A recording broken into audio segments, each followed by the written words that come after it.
Ny vahoaka malagasy niezaka ihany ny tenany tsy teny manoloana ny fankalazana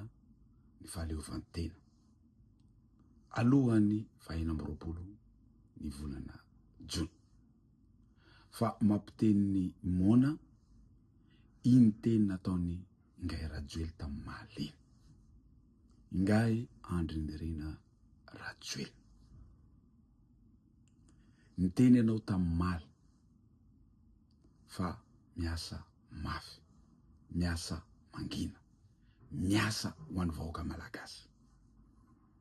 fanontaniana mba tiako hapetraka aminao mahasolo tena ny vahoaka malagasy ny tenako aiza re tompoko ny vokatra ny teny anao hoe fifamiamandroso ny vahoaka malagasy fifamiamandroso Madagasikara fanontaniana mba tiako hapetraka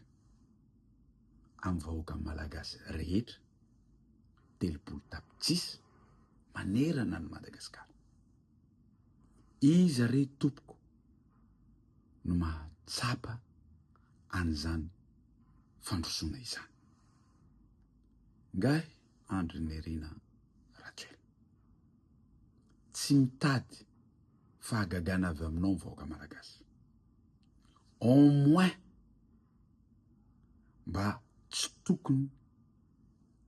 ny potehina ny toe-karena ny vahoaka malagasy tokony navelanao tamin'ny endriny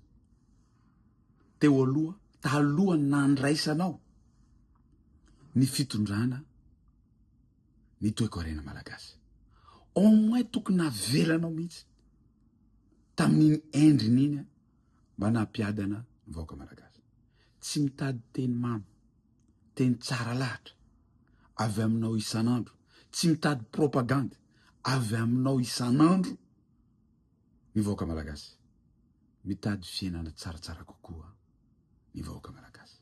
misaotra tompoko lahy mankasitraka